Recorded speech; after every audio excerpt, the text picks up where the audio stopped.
बिहार में युवाओं को बर्बाद होने के लिए दिल लगाने की ज़रूरत नहीं है। बिहार के किसी भी यूनिवर्सिटी में वो एडमिशन ले लें, अपने आप वो बर्बाद हो जाएंगे। भागलपुर का सेशन जो हमारे बिहार के जितने विश्वविद्यालय हैं, तो उसके रिस्पेक्ट में हम ठीक हैं। हम लोग उम्मीद करें, भागलपुर यूनिवर्सिटी में पढ़ने वाले बच्चे उम्मीद करें कि अब उनका भविष्य जो है इस यूनिवर्सिटी में बर्बाद नहीं होगा।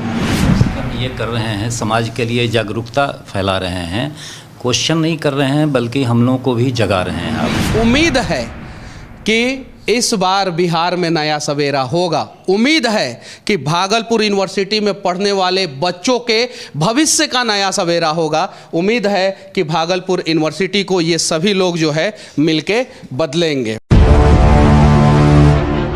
अभी हमारे साथ भागलपुर यूनिवर्सिटी के pro vice chancellor Ramesh Kumar ji हैं। इनसे हम लोग कुछ जानने का प्रयास करेंगे कि आखिर बिहार के यूनिवर्सिटियों का सेशन समय पे क्यों नहीं चल रहा है। हालांकि ये बिहार के सभी यूनिवर्सिटियों के सेशन के बारे में जवाब नहीं देंगे, इनकी भी लिमिटेशंस है। ये भागलपुर के ऊपर जवाब दे सकते हैं और उसी के बारे में हम लोग जानने का प्रयास करेंगे।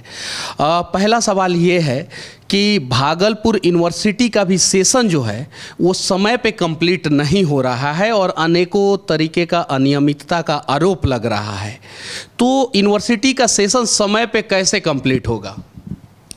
भागलपुर का सेशन जो हमारे बिहार के जितने विश्वविद्यालय हैं, तो उसके रिस्पेक्ट में हम ठीक हैं। यानी मेरा सेशन 21 कंप्लीट है, अंडर ग्रेजुएट। 22 का हम कोशिश कर रहे हैं कि इस साल हम कंप्लीट कर लें दिसंबर तक। कहिएगा कि लेट क्यों हुआ? बहुत सारी चीज़ें हैं जिसको कह नहीं सकते हैं, लेकिन बीच में आपको पता होगा कोरोना था। कोरोना 2 साल इसमें चला है। एक और सवाल सर, पूरे देश में बिहार के अलावा भी 28 राज्य है। क्या बिहार के अलावा कहीं भी किसी भी यूनिवर्सिटी का सेशन लेट होता है? अब देखिए, ये तो जानकारी है, लेकिन शायद नहीं है। हम कंक्रीट नहीं कर सकते हैं क्योंकि इसका स्टडी का शायद नहीं एकदम नहीं होता है। किसी भी यूनिवर्सिटी का सेशन लेट नहीं होता है, सिर्फ बिहार के ही यूनिवर्सिटियों का सेशन लेट होता है। सर अब बताइए। हाँ, तो बिहार में अब क्या कारण है? यहाँ जब as a pro vice chancellor हम देख रहे हैं, उसमें क्या हो रहा है कि जैसे यहीं पर हम कोई प्रोग्राम निकालते हैं, प्रोग्राम निकाल देते हैं, चाहते हैं कि हम उसी के अनुसार परीक्षा ले लें, परीक्षा लेके कॉपी की जांच करवाएं। जैसे ही प्रोग्राम निकालते हैं, फिर कुछ ग्रुप लड़कों का आता है कि मेरा छूट रहा है, मैं कहाँ था, मैं बाढ़ में था। एक तो बिहार में बाढ़ की भी समस्या होती है, तो लड़कों का सही या जेन्युइन डिमांड हो या ना हो, लेकिन उनके लिए फिर विचार करना होता है। फिर अगर बाढ़ आ जाएगा तो क्या इलेक्शन रद्द किया जाता है? अगर कोरोना आ जाता है तो क्या इलेक्शन रद्द किया जाता है? बाढ़ से बड़ा आपदा कोरोना आया था तो इलेक्शन रद्द नहीं हुआ। उस समय भी मोदी जी ज़बरदस्त तरीके से चुनाव प्रचार किए, नीतीश कुमार जी भी हेलीकॉप्टर से घूम घूम के प्रचार किए, रद्द नहीं हुआ। लेकिन ये सेशन क्यों ऐसा? बताते हैं। हम जहाँ जहाँ सेंटर देते हैं, उसमें से कुछ कॉलेज ऐसे हैं जहाँ पर जब बीच में ये बाढ़ आई थी, सबसे ज़्यादा बाढ़ जो है ब्रह्मपुत्रा नदी के वजह से जो है असम में भी आता है, उत्तर प्रदेश में भी बाढ़ आता है। तो वहाँ की भी यूनिवर्सिटियों का सेशन लेट होना चाहिए सर? वहाँ का तो हम नहीं कर सकते हैं। यहाँ पर हमने खुद किया है कि मेरा अगर 22 कॉलेज में सेंटर है और पिछले बाढ़ में 6-7 कॉलेज में पानी घुस गया, तो वो लड़का कम नहीं है। वहाँ सेंटर हमने 1200 का दिया है, 1000 का दिया है। जब हमने खोजा कि सर बाढ़ कौन से सीजन में आता है वो तो आपको पता है, हमको पता है और पढ़े लिखे सभी लोगों को पता है। तो अगर ऐसा है तो हम लोग अप्रैल में एक एग्ज़ाम कर ले, एक एग्ज़ाम नवंबर में कर ले। कोशिश कर रहे हैं हम लोग। एग्ज़ाम का ये एकेडमिक कैलेंडर का अर्थ होता है कि एडमिशन रजिस्ट्रेशन से लेके एग्ज़ाम तक को हम हर साल एकदम घोषित कर दें। जिस तरह से आपका होता है इंटरमीडिएट का, जिस तरह से होता है मेडिकल इंजीनियरिंग IIT का, उसमें डेट फिक्स रहता है कि कब एग्ज़ाम होगा, कब रिजल्ट निकलेगा। तो कोशिश हम लोग कर रहे हैं उस ओर। चूँकि हम भी आए हैं यहाँ पर, शुरू से तो है नहीं, आए हैं, हमने देखा है।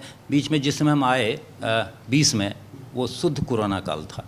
उस समय में कुछ नहीं चल रहा था, न पढ़ाई चल रही थी और ये ऑनलाइन पढ़ाई चल रही थी और परीक्षाएं बंद थी। तो क्या हम लोग उम्मीद करें, भागलपुर यूनिवर्सिटी में पढ़ने वाले बच्चे उम्मीद करें कि अब उनका भविष्य जो है इस यूनिवर्सिटी में बर्बाद नहीं होगा? नहीं, हम जहाँ तक मेरे मेरी बात है जो pro vice chancellor, I am responsible for the under graduate examination. उसके लिए हम पूरी कोशिश कर रहे हैं कि जो परीक्षाएं हों, एडमिशन हो, पहले तो एडमिशन है हम टाइम पर लें, तो वो तो कोशिश करते हैं और इस बार भी हमने टाइम पर लिया है।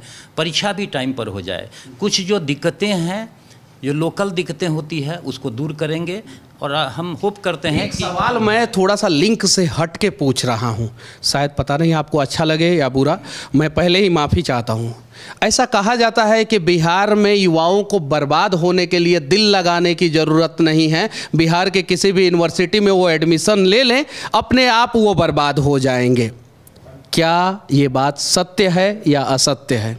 जब हम रिजल्ट नहीं टाइम पर देंगे, मान लीजिए कोई लड़का एग्जामिनी के रूप में यूपीएससी में बैठ गया, बीपीएससी का तो कहना मुश्किल है, यहाँ तो बिहार का बीपीएससी भी है, तो उसको आप देखिएगा 5-5 साल का एक बार एग्ज़ाम होता है, वहाँ की भी वही स्थिति है। लेकिन जो सेंटर के एग्ज़ाम्स हैं, तो उस एग्ज़ाम में अगर बैठना है एज एग्जामिनी, तो उस समय लड़कों को दिक्कत होती है, उसको समय पर रिजल्ट नहीं मिलता। हम लोग कोशिश करेंगे, बिहार ये भागलपुर, हम लोग उम्मीद कर सकते हैं कि रमेश कुमार जो है वो भागलपुर यूनिवर्सिटी को सुधारने में एक महत्वपूर्ण योगदान निभाएंगे। एक अंग्रेजी में कहेंगे I will try my best, बस।